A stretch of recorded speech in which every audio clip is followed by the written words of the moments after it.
Bismillahirrahmanirrahim. Assalamualaikum warahmatullahi wabarakatuh. Alhamdulillahirrabbilalamin. Wassalatu wassalamu ala rasulillah. Berjumpa kembali di channel Daunitan. Dan pada saat ini saya sedang ditemani oleh seorang pemuda nih. Pemudanya ini lagi fenomenal ya. Mungkin para pemirsa sudah tidak asing lagi dengan Bang Hussein Gaza ya. Betul namanya gitu ya? Panggilannya? Iya, panggilannya. Nama aslinya? Muhammad Hussein. Oh iya, belum salam. Assalamualaikum Ustaz. Waalaikumsalam warahmatullahi wabarakatuh. Kenapa kok bisa dipanggil belakangnya Gaza gitu? Karena saya domisili di Gaza. Domisilinya di sana? Iya, dan saya dulu akun Instagram pertama saya itu namanya Hmm. Muhammad Hussein _ Gaza. Memang nama aslinya Gaza Enggak. atau karena tinggal di sana? Itu lebih ke ini sih, branding. Oh, branding ya. Jadi dari sejak tahun berapa tinggal di Gaza itu? Baru sejak tahun 2011. 2011 baru dong ya, belum 20 tahun ya. Belum, Belum masih jauh. 30 tahun ya. Alhamdulillah. Nah, ceritanya ngapain Tat ke sono ceritanya? Saya di Asal muasal niatnya itu gimana waktu itu ceritanya bisa di sono? ya saya Cari bini? perjalanan saya ke Gaza itu perjalanan bukan setahun 2 tahun tapi perjalanan seumur hidup. Seumur hidup. Emang ayah, bapak saya almarhum, ibu saya memang sudah mengedukasi saya sejak kecil, mempersiapkan saya itu untuk menjadi seorang, ya artinya seorang yang bisa berguna suatu hari untuk Palestina. Jadi semua masa-masa hidup saya itu saya belajar dari TK sampai sekolah tinggi itu persiapan untuk bisa survive di Gaza. 2010 akhirnya ayah saya mewakafkan saya untuk tinggal di Gaza. Ayah saya kan anaknya kan nggak banyak ya, cuma 16. Hah? Jadi 16? iya 16. Punya kesebelasan?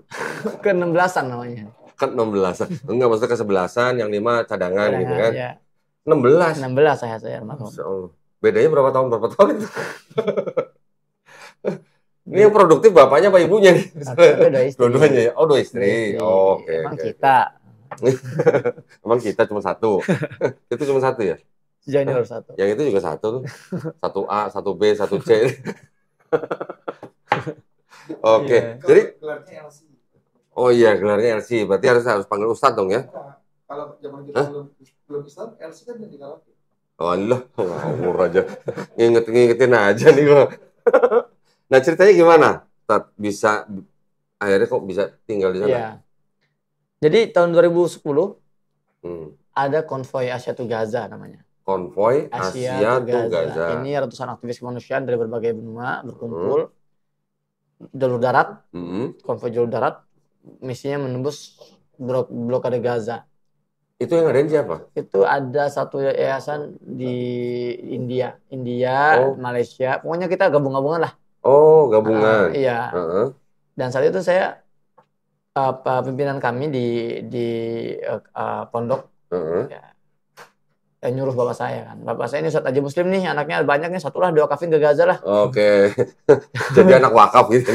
Iya, saya milih saya. Iya. Hasan, kamu siap ke Gaza? Siap. Akhirnya saya berangkat ke Gaza untuk tinggal di sana. Usia berapa waktu berangkat itu? 22 tahun kali ya. 22. Oh, sudah inilah ya, sudah matang lah istilahnya lah. Iya. Istilahnya matang untuk berjuang gitu ya. Insya Allah. Jadi niatnya ke Gaza memang ikut kegiatan itu. Itu hanya nebeng doang. Jadi kalau niatnya itu emang ya kita ingin hijrah tinggal di sana. Oh, memang mau tinggal di sana berarti hitungannya gitu. Iya. Dilepas sama orang tua gitu ya. Diwakafkan. Karena kebanyakan gitu. Kebanyakan. 2011 ya, ikut yang tadi apa? Konvoy Asia to Gaza. Konvoy Asia to Gaza. Oke, terus sampai sana ngapain? Di sana alhamdulillah di sana saya dikontrak oleh lembaga Mercy. Mercy. Medical Emergency Rescue Committee. Ini yang bangun Rumah Sakit Indonesia. Oke. Saya pikir Mercedes. Yang bangun Rumah Sakit Indonesia di Gaza. Iya, di Gaza. Jadi saya salah satu tim dari pembangunan itu, tim pembangunan Rumah Sakit Indonesia di Gaza. Saya juga kuliah di situ juga, di namanya Islamic University of Gaza. Kemudian saya juga alhamdulillah ya mendapatkan bonus nikah dengan orang Gaza. Oh gitu, jadi nemu istri di sana? Iya. Setelah selesai kuliah? Istri pertama saya orang Gaza. Istri kedua? Lagi nyari. Waduh, ngeri juga nih. Tolong di-cut ini. Nggak apa-apa, nggak usah di-cut ya. Itu tulus tadi kok ngomongnya. Nggak. Istri saya belum paham bahasa Indonesia. Oh, udah paham ya? Oh, belum paham bahasa Indonesia? Oh, paham dikit-dikit lah, kalau masa ini semoga aja nggak paham. Berarti aman dong kalau gitu, aman. Insya Allah. Aman ya. Oke. Oke. Nah, jadi setelah di sana kuliah, menikah, terus kegiatannya apa, Mas Husain di sana? Saya sebelum ke Gaza saya sudah kuliah jurnalistik. Jurnalistik Dan di jadi di Indonesia, Di Indonesia. namanya di Bogor, di Oke. Sekolah Tinggi Agama Islam Al-Fatah. Kuliah jurnalistik, kemudian ya saya merasa saya harus punya skill kan tinggal di Gaza itu, makanya saya memilih jurnalistik biar saya bisa memiliki kemampuan untuk mengolah informasi dengan baik gitu kan. Jadi saya memposisikan diri saya sebagai seorang jurnalis di sana.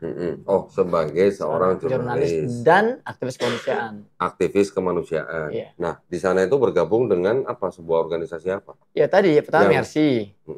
Nah, kemudian saya juga sempat awalnya ketika saya ke Gaza itu saya rompi namanya AWG, Aqsa Working Group. Aqsa Working Group. Aqsa Working Group. Kemudian saya bergabung dengan Mercy. Dari Mercy saya sempat ya beberapa NGO juga sampai akhirnya tahun 2018 saya mendirikan NGO sendiri namanya INH, International Networking for Humanitarian. International Networking for Humanitarian. Ya. Oke, nanti para pemirsa bisa baca ya di situ ya. Ada nomor yang bisa dihubungin. Ada, bisa. Ada nomor rekeningnya. Iya. Ya, nanti bisa ditampilin di running text. Terus. Dan ya saya juga akhirnya aktif di media sosial. YouTuber juga, ya pokoknya saya berusaha keberadaan saya di Gaza ini bisa dioptimalisasi oleh Gaza sendiri untuk bisa membantu meringankan beban saya di Gaza, beban orang-orang Palestina di Gaza. Nah tapi kalau saya ditanya misi saya ke sana apa, saya ada 3 misi. Pertama, misi saya sebagai seorang manusia, ya kan Gaza ini kan penjara terbesar di dunia, blokade sejak bertahun-tahun, itu orang dibuat kelaparan, listrik cuma 4 jam per hari. Saya sebagai seorang manusia merasa harus melindungi manusia lain. Itu fitrah ya. Manusia itu punya kewajiban melindungi, membantu manusia lain. Maka saya di Gaza sebagai seorang aktivis humanitarian. Kedua, saya sebagai seorang muslim. Palestina ini kan tanah suci umat Islam.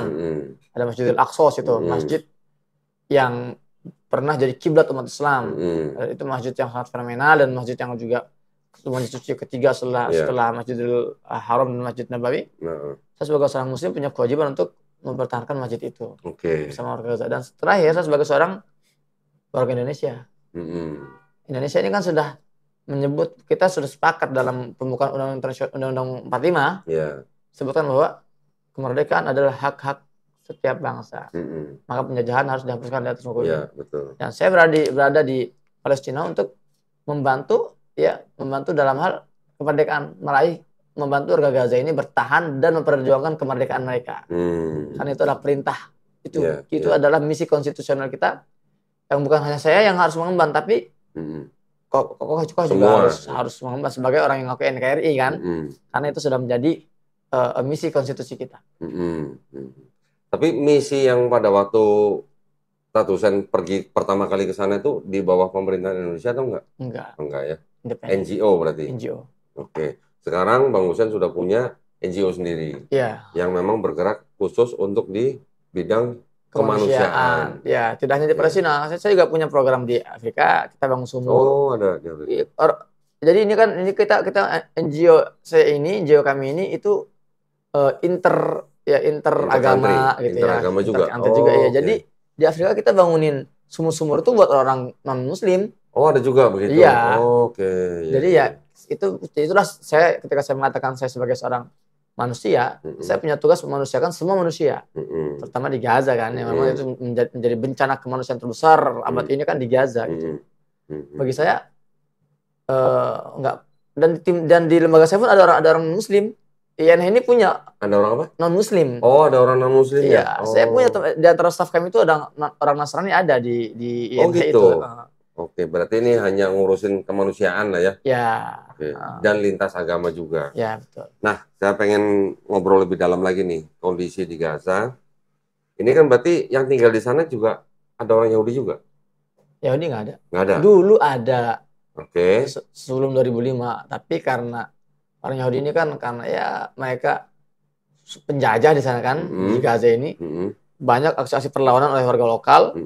2005 akhirnya semua pemukim ilegal Yahudi yang ada di Gaza bersama seluruh aparat militer mereka semua terpaksa menarik diri dari Gaza karena tidak sanggup membendung perlawanan di Gaza. Makanya 2006 Gaza mulai diblokade.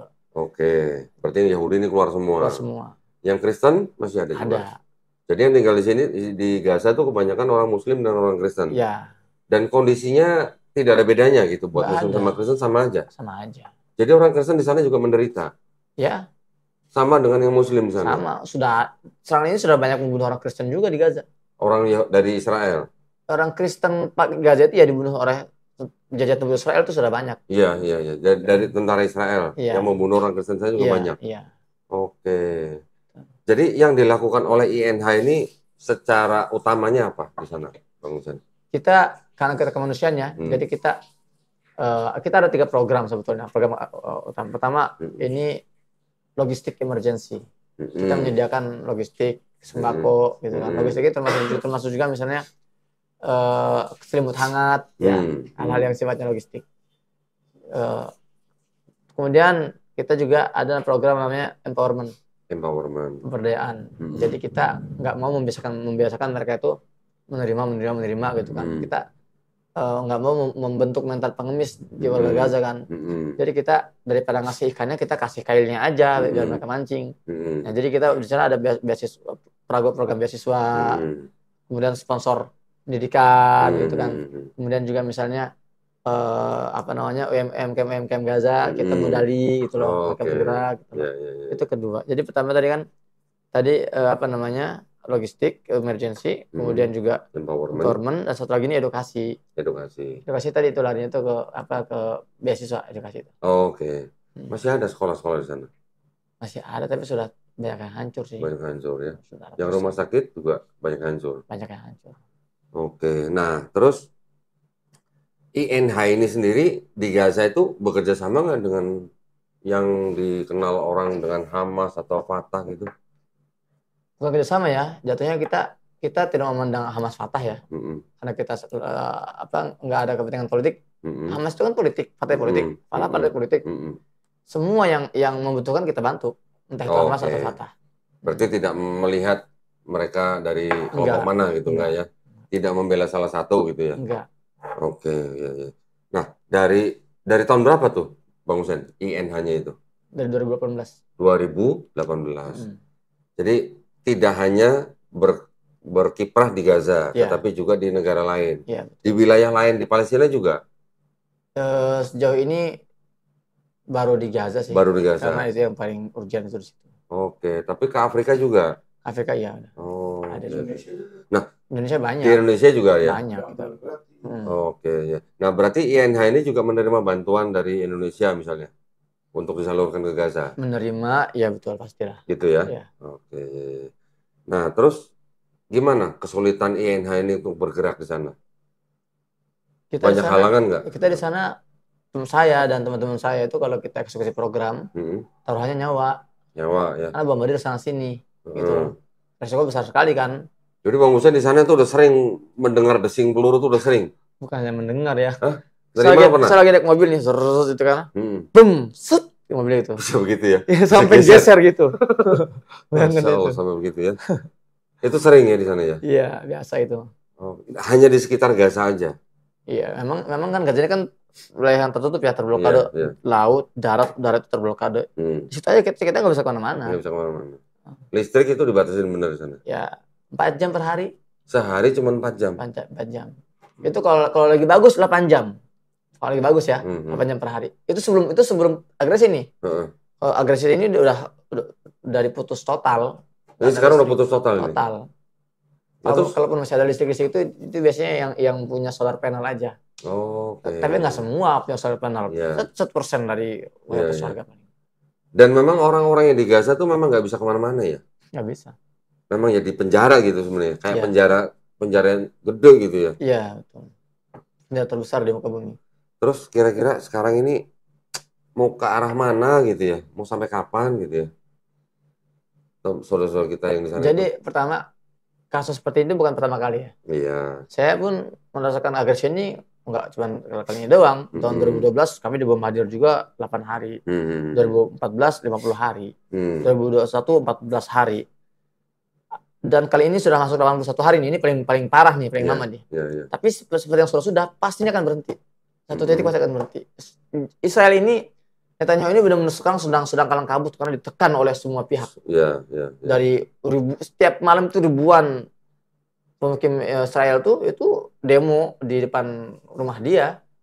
Gimana? Setiap hari ribuan pemukim ilegal Yahudi Israel itu demo di depan rumahnya Netanyahu.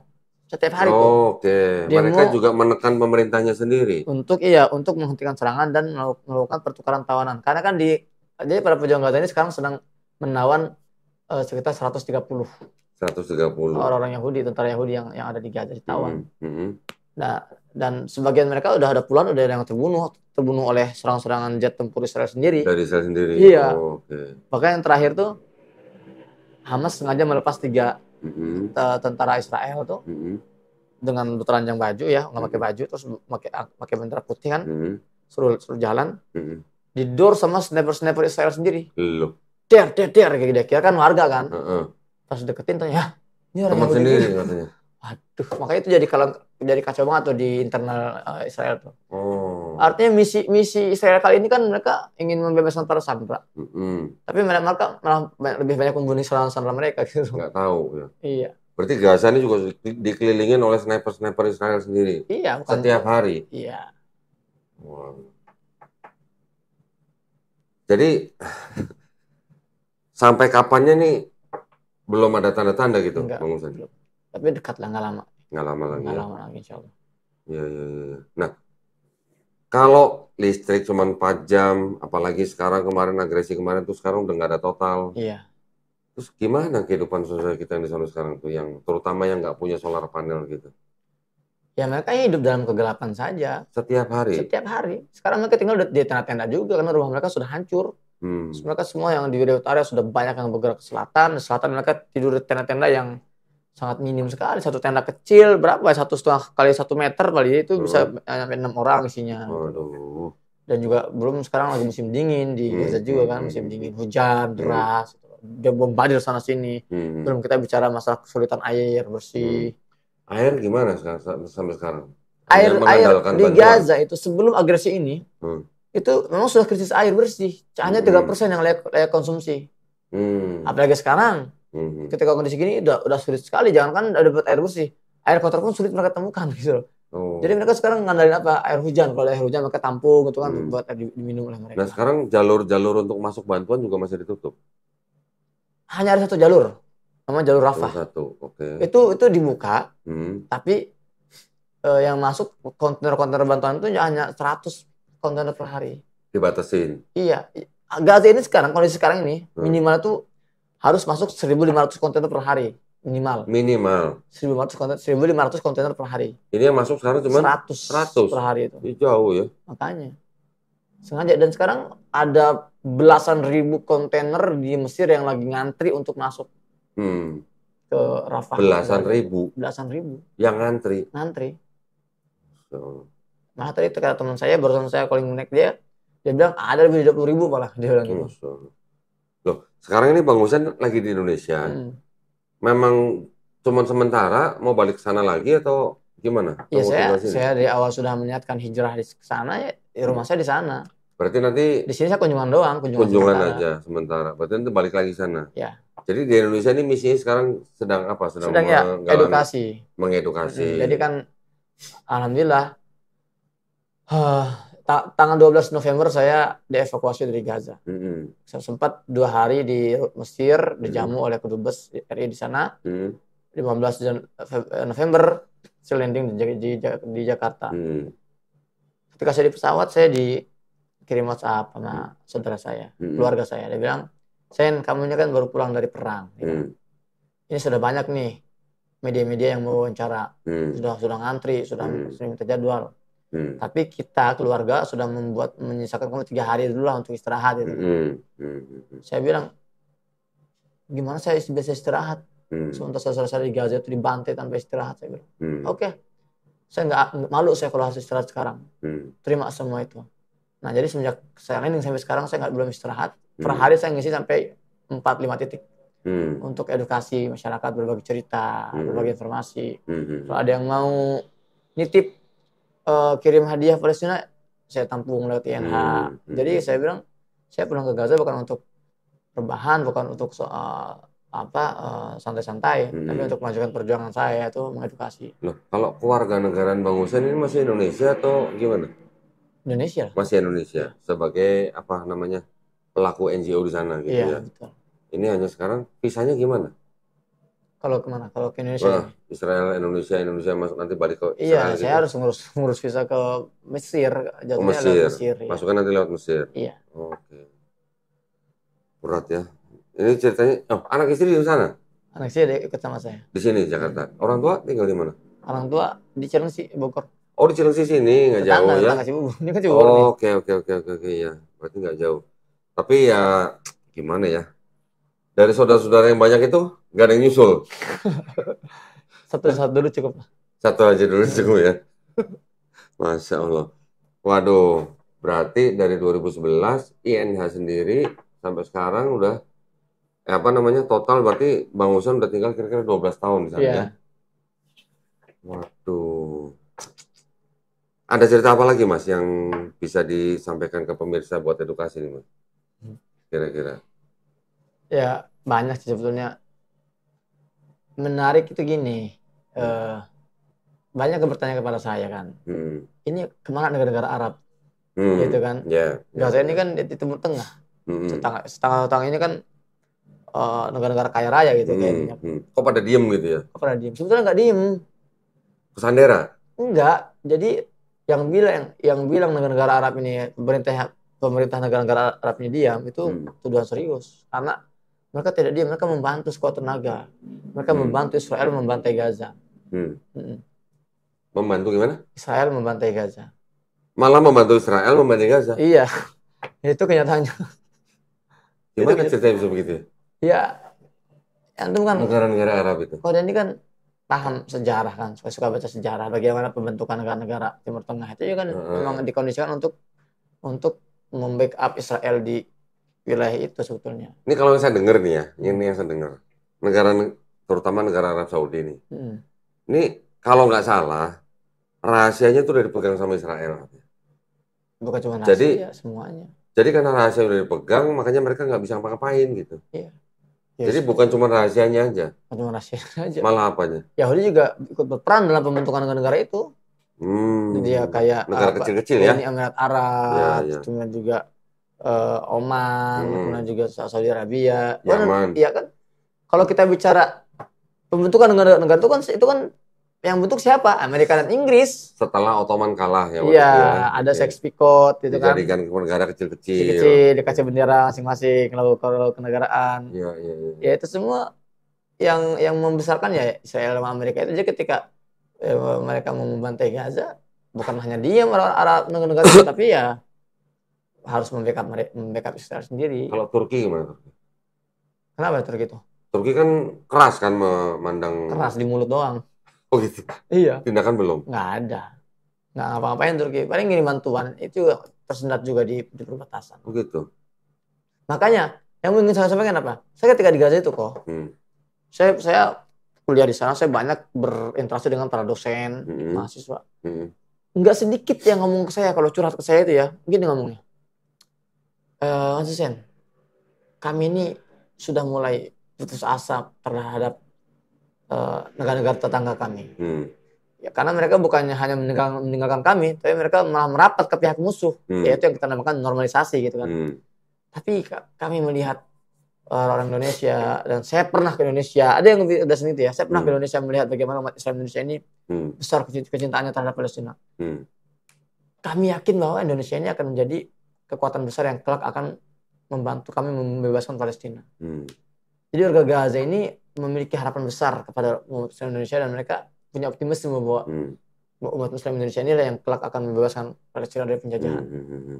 Ya tapi kalau sekarang kan pemerintah Indonesia juga belum banget kelihatan ya istilahnya tindakan nyatanya gitu. Ya. Paling hanya lewat diplomatik ya. Diplomatik. Dan itu kan nggak maksimal diplomatiknya. Nggak maksimal. Nggak maksimal. Kalau mau maksimal caranya gimana? Usir tuh dubes Amerika di Indonesia tuh. Ngapain dubes Amerika? Orang mereka dia yang memotori Iya. Ini kan sutradara pemerintahnya kan Amerika. Hmm. Produser-sutradaranya Belum itu. Inggris lagi. Amerika, Inggris, Perancis. Ngapain masih ada di Indonesia? Kita fasilitasi dengan ruangan yang mewah dan makanan yang enak. Sementara mereka ngebantai anak-anak di Palestina. Harusnya diusir lah. Paling tidak tuh ya kalau mau kelihatan, iya, gitu ya. Kalau mau kelihatan ya. Iya. Kalau yang sekarang baru kelihatan baru bantuan kemanusiaan aja. Iya, itu pun dari ya masyarakat dan pemerintah. Kalau politiknya belum kelihatan ya. Belum benar-benar tampak. Atau memang nggak ada jalan pemerintah Indonesia? Sebetulnya gimana ya? Kita juga sama sih kondisinya ya. Bukan ketika saya mengatakan bahwa negara-negara Arab itu dikondisikan untuk tidak bisa bergerak. Kayak sama, kita juga sama. Kita yang dikondisikan dengan itu. Kan kita kan terikat oleh PBB kan? Kita anggota PBB. PBB yang selama ini diandalkan untuk menjadi penengah setiap konflik kan.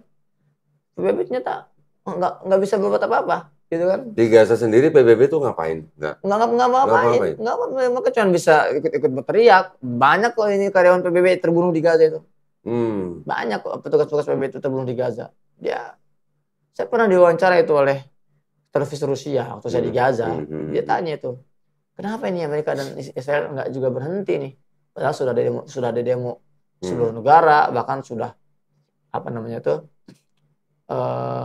bahkan PBB sendiri sudah mencap Israel sebagai penjahat perang gitu.